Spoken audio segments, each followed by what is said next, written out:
Hallelujah, Hallelujah, Hallelujah, Hallelujah.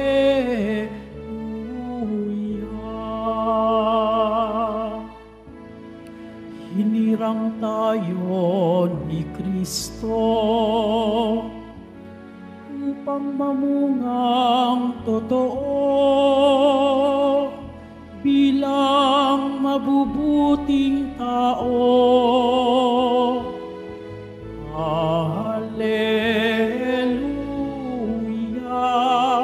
Hallelujah, Hallelujah, Hallelujah.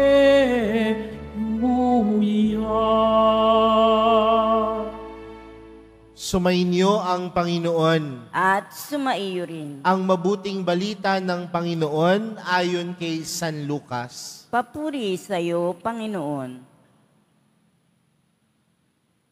Noong panahong iyon, isinaysay ni Jesus ang isang talinghaga sa mga nakarinig ng una niyang pangungusap.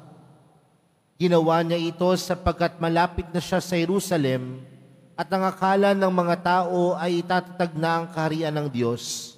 Sabi niya, may isang mahal na taong nagtungo sa malayong lupain upang gawing hari at magbalik pagkatapos niyon. Bago siya umalis, tinawag niya ang 10 sa kanyang mga alipin. Binigyan niya ang mga ito ng tig-isang salaping ginto at sinabihan sila, ipangalakal ninyo yan hanggang sa pagbabalik ko. Puot na naman sa kanya ang kanyang mga kababayan. Kaya't pagkaalis niya, nagsugo sila ng mga kinatawan upang sabihin sa mga kinaukulan, ayaw naming maging hari ang taong ito.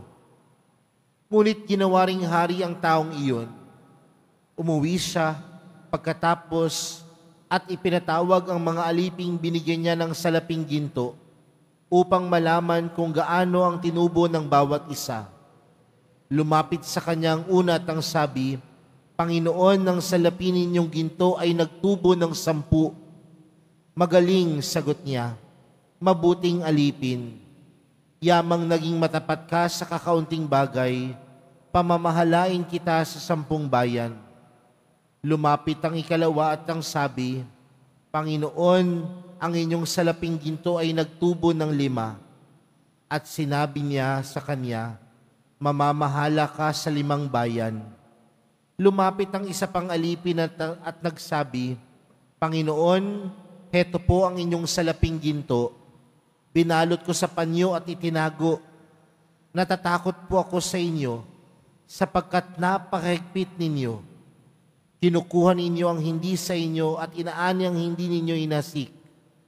Sinagot siya ng kanyang Panginoon, masamang alipin, sa salita ng mong iyan, kita hahatulan. Alam mo palang ako'y mahigpit. Sinabi mo, kinukuha ko ang hindi sa akin at inaani ko ang hindi ko hinasik. Bakit hindi mo inilagay sa bangko ang aking salapi? Pagbabalik ko, sana may tinubo ang puhunang ito. At sinabi niya sa mga naroon, kunin ninyo sa kanya ang salaping ginto at ibigay sa may 10. Panginoon, siya po'y meron ng 10 salaping ginto, wika nila. Sinasabi ko sa inyo, ang bawat mayroon ay bibigyan pa, ngunit ang wala, kahit ang kakaunting nasa kanya ay kukunin pa. Tungkol naman sa mga kaaway kung aayaw na ako'y maghari sa kanila, dalhin ninyo dito at patayin sa harapan ko. Pagkasabi nito, nagpauna si Jesus patungong Jerusalem. Mga kapatid, ang mabuting balita ng Panginoon. Pinupuri ka namin, Panginoong Hesukristo. Magsiupo muna ang lahat. Magandang tanghali po sa inyong lahat. Pwede bang batiin ang katabi ng magandang tanghali? Mga kapatid, isang bagay ang hindi natin matatanggi sa ating buhay pananampalataya, na meron tayong Diyos na tunay na mapagbigay. Sa kabila ng ating hindi karapat-dapat, ang Diyos ay patuloy pa rin sa ating nagbibigay ng biyaya at pagpapala. Maraming pagkakataon, mapapansin natin sa ating buhay, hindi naman ako karapat-dapat tumanggap ng biyaya. Hindi naman ako karapat-dapat tumanggap ng pagpapala. Bakit ako nakatatanggap? Dahil hindi natin maitatanggi na meron tayong Diyos na mabuti. Hindi natin kailanman matatanggi na ang Diyos natin ay Diyos ng pagpapala at ang Diyos natin ay tunay na Diyos na nagbibigay sa atin ng napakaraming biyaya. Pero mga kapatid, magandang tanungin, ang mga biyaya bang tinatanggap natin, paano natin ito ginagamit? Ginagamit lang po ba natin ang mga biyayang ito upang ang sarili natin ang maging mataas? Ginagamit lang ba natin ang mga biyayang tinatanggap natin mula sa Diyos para sa sarili nating kapakanan? Kasi may mga tao pong ganyan. Pinagpala ako kasi pinaghirapan ko naman yan. Pinagpala ako kasi pinagtrabahuhan ko naman yan. Pinagpala ako kasi ako naman ang naghirap, ako naman ang nagpagod.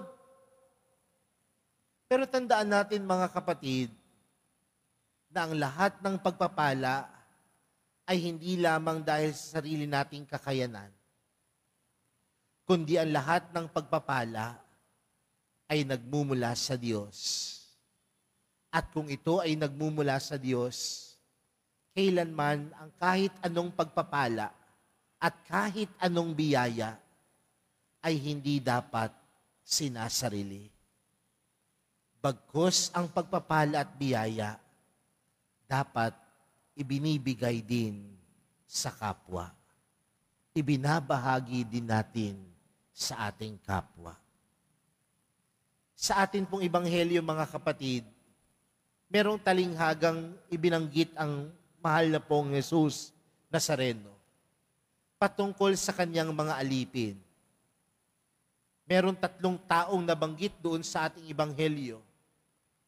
Tinawag nung hari yung kanyang unang alipin at nabinigyan niya ng 10 kayamanan. At nung hinihingi na nung hari yung kanyang ibinigay na 10 kayamanan, ano ang sinabi nung alipin? Yung 10, nadagdagan pa ng 10. Kaya ano ang sabi ng hari doon sa kanyang alipin? Mabuting alipin. Doon sa pangalawang alipin, binigyan niya ng 5 ginto. At yung 5 ginto, nadagdagan pa din ng 5 ginto. Ano ang sabi ng hari doon sa kanyang alipin? Mabuting alipin. Pero doon sa pangatlo, ano pong nangyari? Yung binigyan niya ng 1 ginto, ano ang ginawa ng alipin? Itinago sa panyo. Kaya nung kukunin na ng hari yung kanyang ginto, ano ang sabi nung alipin? Ibinalik yung 1 ginto. May masama po ba doon? Kung tutuusin, wala. Dahil ibinalik naman niya kung ano ang nararapat. Ibinalik na naman niya kung ano ang tama. Pero bakit ganun na lamang ang sinabi ng hari? Siya ay masamang alipin. Dahil minsan may mga pagkakataon, nagiging kagaya tayo ng 2 alipin, na sa buhay natin, lagi na lang natin sinasabing, wala naman akong ginagawang masama. Di ba minsan ganyan din ang pamantayan natin sa buhay pananampalataya natin, sa pagpapakabuti natin sa ating mga sariling buhay? Wala naman po akong inaapakang tao. Wala naman po akong ginagawang masama. Pero magandang tanungin, mga kapatid, meron ka din bang ginagawang mabuti? Hindi kasi sapat na sabihin lang natin, wala akong ginagawang masama. Pero baka dahil wala kang ginagawang masama, dahil wala ka naman talagang ginagawa. Pero ang panawagan sa atin bilang mga Katoliko, bilang mga Kristiyano, pinagkalooban tayo ng biyaya. Pinagkalooban tayo ng pagpapala. At ang pagpapalang ipinagkaloob sa atin, dapat tayong gumawa ng mabuti sa iba. Dahil ang totoong pag-iipon ay hindi lamang pag-iipon ng pera, kundi ang tunay na pag-iipon sa buhay pananampalataya natin ay kung paano tayo gumagawa ng mabuti. True investment here on earth is not just simply to accumulate a lot of money, but true investment is a calling for us to always do what is good. Kaya kailanman ang pagpapala, hindi dapat sinasarili. Kailanman ang biyaya, hindi dapat itinatago. Bagkus ang biyaya, pinagyayabong at higit sa lahat, ibinabahagi. Dahil ang tunay na pagpapala at biyaya, hindi sinasarili. Kundi ang tunay na pagpapala at biyaya, ibinabahagi. Kaya mga kapatid, sa araw na ito, magandang tingnan, nakatatanggap tayo ng pagpapala, biyaya mula sa mahal na pong Jesus sa tereno. Pero ang tanong, paano natin ito pinayayabong? Paano natin ito pinaparami? At paano din tayo nagiging tunay na biyaya at pagpapala para sa iba? Amen.